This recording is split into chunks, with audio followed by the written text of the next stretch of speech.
You're back with the crossover with Marlon Jones and Armon Williams.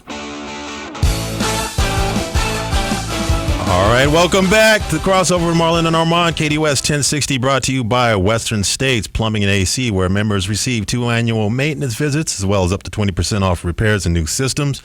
Call today, 480-712-8908. Once again, that's 480-712-8908.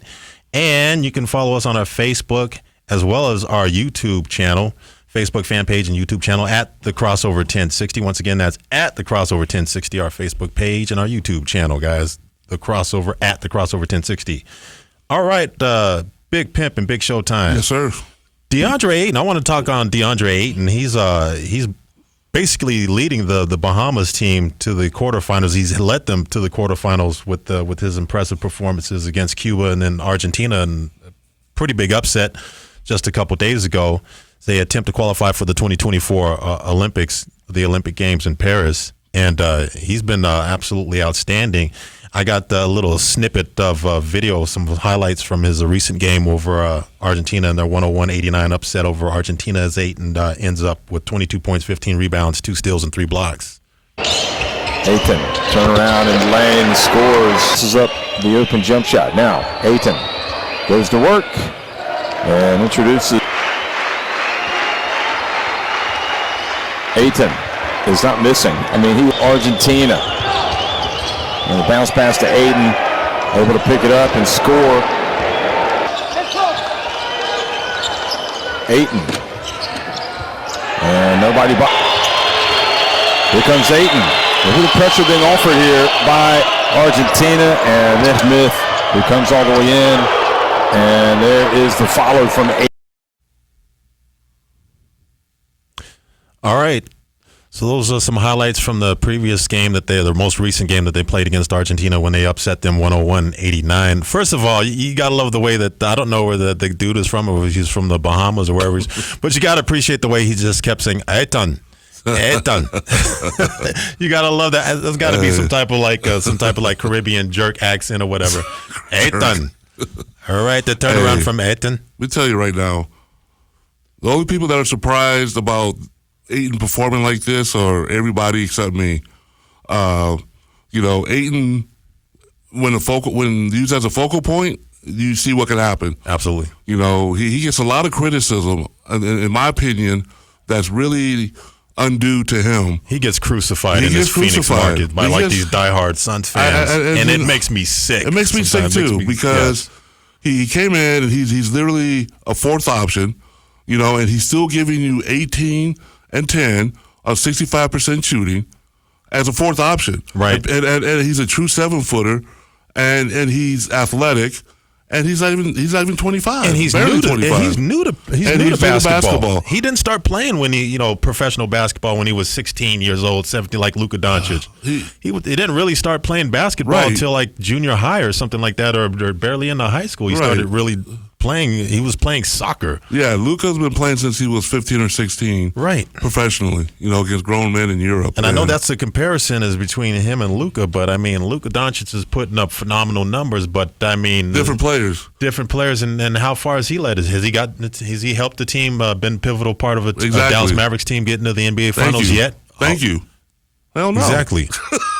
Exactly. No, and they're two different players, and Ayton came in as a complimentary piece. Right. And, Monty, as much as I love Monty Williams, he's one of my favorite coaches, but he did not know how to use DeAndre Ayton. No, and he actually admitted in an article a couple years ago when he was the head coach of the Phoenix Suns that he had actually, where he placed Ayton offensively actually probably was to his detriment, that he was probably hurting DeAndre Ayton as far as his offensive productivity and possibly from him getting a bag. Now he got his bag before right before Robert Sarver, everything imploded on him, and he was forced to pretty much kind of like give up and sell the team. Which, by the way, we talked about that like a week ago or a couple weeks ago about when he purchased the franchise from Jerry Colangelo and the Suns. He purchased it for $400 million. I think it was $401 million. We said he sold it for like over $1 billion. He sold it for $4 billion. Oh wow! Yeah, so just kind of like a side note on that. Nobody needs to feel sad about Sarver. No, absolutely not. But back to DeAndre Ayton. I think DeAndre Ayton has definitely been playing kind of a backup role offensively. Was asked to be the anchor of a defense. He's somebody that at least up until recently he's felt that he's kind of been out of position. He was absolutely correct. Yeah. He was absolutely correct. They used him in high pick and rolls. Mm-hmm. Where he would pick a pop from 15 feet. But then he was basically used as a screener. Obviously the team is built around Booker. Devin Booker, sure. Booker, and then, of course, KD's now here. Durant, right. And then now they got Bill in. Yeah. And then, of course, Chris Paul. So right. He's no longer there. He's no longer there, but while he was there, Andre was not looked at as an actual option of offense. Right. And he still gave you 18 and 10. Right. There's not a lot of bigs in the league that average a double-double. There's not. No. And you look at what he's doing right now with the Bahamas team, with this team, he's got some NBA players. Yeah, he does. So some guys that are borderline stars, or maybe in their past, like Eric Gordon was in the past kind of a borderline star. Buddy Hield is definitely a borderline star with what he's doing. He's in Sacramento with the Kings right now. Uh-huh. But and these are some established NBA players. Klay Thompson. Oh, Klay Thompson, potentially. He's not on the team right now, and we're going to talk about that definitely. What are they waiting for? He's chilling right now. Sign him. He's chilling, waiting for them to go ahead and qualify. Oh, okay. I think he makes his decision when they qualify for the Olympic team. Let them do the hard work first. But having said that, though, he's the leader of that. He's clearly the leader of that Bahamas squad with a couple NBA borderline stars on that squad. So that's a testament to his growth and development for those people that are trying to dismiss it. I've read somewhere some idiot talking about, he's playing against plumbers and this is. Are you kidding me?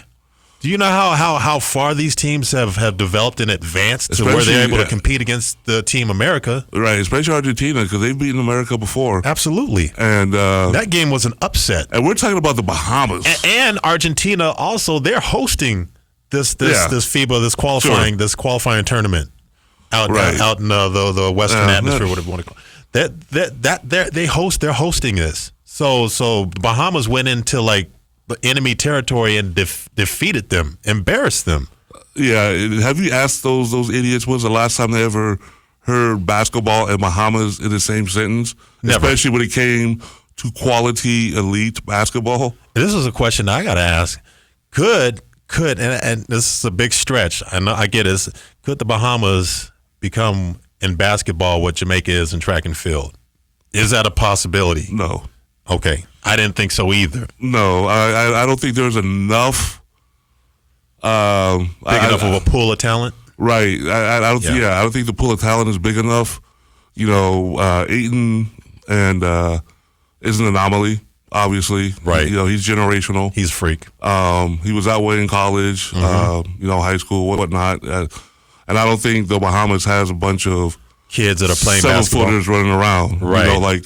Like they do in parts of Africa, right? Or Jamaica, you got kids sprinting on the beach, since they're in diapers, whatnot, training, trying to be the next Olympian, trying to be the next Usain Bolt, et cetera, et cetera. But it's a great story. It's great to watch. It's great to see Ayton get his flowers, deservedly so. Absolutely. And also, too, I'll tell you what, Suns fans, Frank Vogel, the head coach, loves working with bigs. He does a great job coaching bigs. Yes, you saw what he did with Can't Get Right, Anthony Davis, and with Dwight Howard. Oh, don't forget and Hibbert when in Indiana. Hibbert, he had Hibbert looking like Kareem for a minute. Yeah. Like for a quick minute. He's going to coach him up. He's going to be a pivotal. He's going to make sure that DeAndre Ayton is a pivotal part of that team's offense. Yeah, as he should. He was drafted number 1. He needs to be. Right. He's got a skill set that is rare in the NBA. I mean, there's not. I mean, we can count him on one hand. I mean, you got Jokic, you got Embiid. Right. Jokic, Embiid. Who comes after that? That's it. As a five. I mean, as far as elites, as a center. Yeah, that's going to give you a double-double, and efficiency and defense.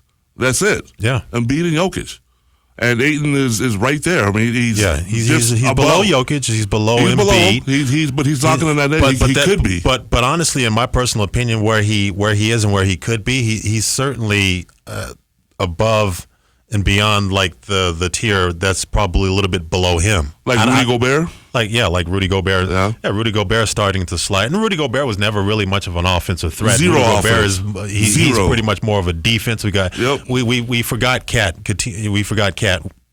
So you do have Cat. But Cat is Cat really that much better than Ayton? No, I personally don't. I personally don't think so. I think he's a phenomenal 3-point shooter. He's a phenomenal. He's a phenomenal player, but he's offensive. He's an offensive juggernaut. But defensively, I don't think that he measures up to Ayton defensively. I don't think so either. Yes, Karl Anthony Towns, but I think beyond that, I think DeAndre Ayton is certainly on that tier above the rest of the bigs in the league. He's knocking on the door. He's knocking on that neighborhood for sure. He just sees the right development with the right people. They're going to take the time to develop the skill set that he has. It's just right there. So what are you thinking this year for Ayton? You think he's going to get over over 20 points? Yeah, Vogel will 20 and 12. He won't average 20 now. Not with those. He'll still about be 18 and 12. But he'll be more of a focal point. Yeah. And I think that's all the Suns fans really want to see of DeAndre Ayton. And I'd be perfectly happy if he's a guy that can give you consistently 18 and 12 and be more aggressive on the offensive side of the basketball. Absolutely. Especially crashing the glass. All right. Coming up next, Marlon and I are going to have a little fun with our top 5 movie picks. You're going to see where we're going with this. You guys are going to enjoy this. Don't go anywhere. You'll get that right here on the Crossover, KDUS 1060.